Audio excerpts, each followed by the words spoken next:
Introdução. O que significa, atualmente, repensar a relação entre marxismo e feminismo? A pergunta é legítima, considerando-se a vasta bibliografia já existente sobre o tema. Ainda assim, como Shahrazad Mojab observou na introdução de Marxismo e Feminismo, o problema da relação entre esses dois movimentos ainda não está resolvido. Como as conferências, os seminários e os artigos apresentados para celebrar o aniversário de 150 anos da publicação do livro 1, de O Capital demonstraram, para um grande número de marxistas ainda é difícil se distanciar de aspectos da obra de Marx incompatíveis com a luta por justiça social, a começar pela concepção excludente que ele tinha de trabalho e de sujeitos revolucionários, pelo modo como subestimava a importância das atividades reprodutivas e dos efeitos destrutivos do machismo e do racismo e por sua confiança no caráter progressista da ciência e da indústria como produtoras das condições materiais para a transição ao comunismo.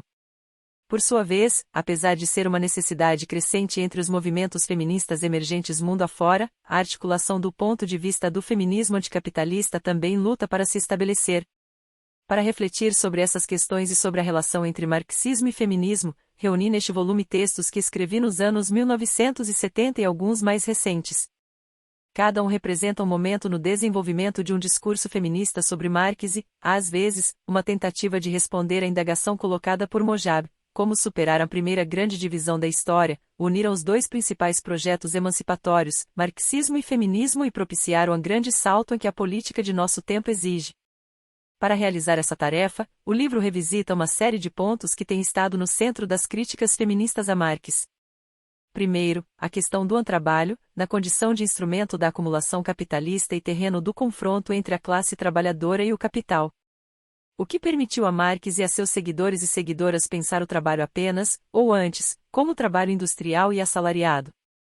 Porque, em sua análise do capitalismo, Marx ignorou as atividades que reproduzem a vida e a força de trabalho.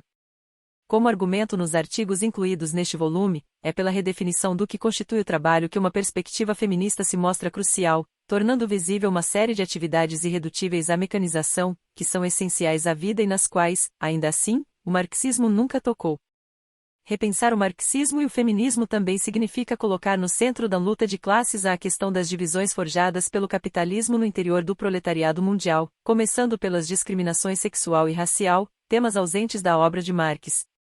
Em seus escritos e suas intervenções na Primeira Internacional, Marx denunciou tanto as relações patriarcais quanto o racismo. No entanto, não temos em sua obra uma análise da função dos diferentes regimes laborais e hierarquias criados pelo desenvolvimento capitalista, ao longo de sua história, com base nas relações raciais e de gênero. Ainda assim, um fator que permitiu ao capitalismo se reproduzir até nossos dias foi precisamente sua capacidade de mobilizar setores do proletariado como instrumentos de políticas racistas, machistas e favoráveis aos avanços da colonização. Aliás, ao lado da discriminação racial, a habilidade dos homens de recuperar a força perdida no local de trabalho à custa das mulheres provavelmente evitou revoluções.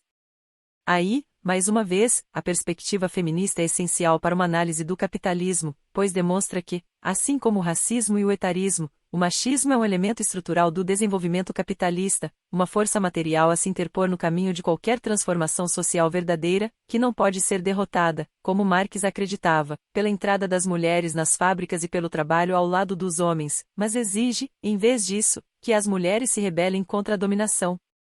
masculina e suas bases materiais. Em terceiro lugar, repensar a relação entre marxismo e feminismo é questionar o papel emancipatório que Marx e a tradição marxista atribuíram à ciência, à indústria e à tecnologia, cujo desenvolvimento Marx descreveu como a missão histórica do capitalismo. Na verdade, ele acreditava que, com o imenso aumento da produtividade laboral, tão logo estivesse nas mãos da classe trabalhadora, a industrialização da produção reduziria a jornada dedicada ao trabalho necessário e liberaria nosso tempo e nossas energias para atividades mais importantes. Mas essa visão ignora que grande parte do trabalho necessário é de natureza tão emocional e interacional que impede a mecanização. Como vimos, apesar de algumas tentativas de atribuir a robôs o cuidado de crianças e outras formas de trabalho de cuidado, a industrialização de grandes áreas do trabalho reprodutivo ainda parece inalcançável e indesejável. Devemos acrescentar que, ao privilegiar o desenvolvimento industrial como condição necessária para a construção de uma sociedade baseada na justiça social, Marx e toda a tradição marxista subestimaram a destruição ecológica e social que a indústria produziria e o poder letal que ela daria à classe capitalista. No momento em que escrevo, incêndios queimam centenas de hectares de florestas na Califórnia, no Oregon e em outras regiões do mundo, oceanos estão sendo transformados em lixeiras, recifes de corais estão morrendo, plantações são envenenadas quimicamente, espécies animais são extintas, bem como culturas, línguas e populações, ao mesmo tempo que um novo processo de colonização está em curso para obter minerais imprescindíveis à digitalização da produção, levando novamente ao deslocamento em massa, ao constante estado de guerra e a uma perda imensurável de vidas humanas.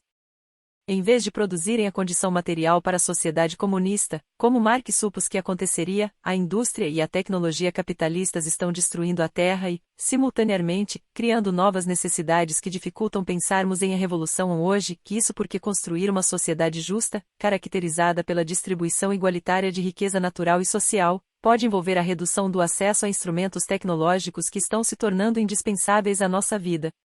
Como reafirmo do começo ao fim deste trabalho, assumir uma postura crítica em relação a aspectos da teoria política de Marx não significa rejeitar sua obra nem deixar de reconhecer sua importância única.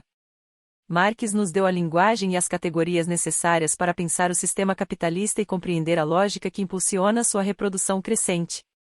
Aliás, mesmo depois de todas as mudanças pelas quais o capitalismo passou desde a época do autor, hoje é difícil pensar na realidade social contemporânea e na luta pela libertação sem recorrer ao capital ou aos Grundrisse. Mas é inviável minimizar ou ignorar os aspectos problemáticos da perspectiva política de sua obra. É hora de reconhecer que Marx subestimou a resiliência e a capacidade destrutiva do desenvolvimento capitalista e priorizou a análise da produção capitalista ao mesmo tempo que negligenciou algumas das atividades mais importantes por meio das quais a vida é reproduzida. Estamos descobrindo agora que o próprio Marx muitas vezes ficou inseguro em relação às suas teorias, motivo pelo qual não publicou os livros segundo e terceira de O Capital em vida e deixou várias versões revisadas de seus textos. Também sabemos que, em seus últimos anos, ele reviu sua concepção de caminho para a revolução e aprendeu a valorizar as culturas e as conquistas de povos que viviam em uma fase pré-industrial, como as populações nativas das Américas. Além disso, no prefácio de 1872 ao Manifesto Comunista, ele escreveu, junto com Engels, que, ao contrário da opinião por eles publicada originalmente, em 1848 a Comuna de Paris demonstrou, especialmente, que não basta que a classe trabalhadora se apodere da máquina estatal para fazê-la servir a seus próprios fins. É possível, portanto, que Marx também tivesse reconsiderado que a classe trabalhadora poderia se apoderar da tecnologia capitalista, voltá-la a propósitos positivos e, no devido tempo, compreendesse a importância do feminismo que ele, em vez disso, menosprezou como uma luta por direitos burgueses. Pois uma perspectiva e um movimento que confrontem o capitalismo com uma compreensão mais profunda das exigências da reprodução diária da vida são primordiais para a realização da essência revolucionária do marxismo.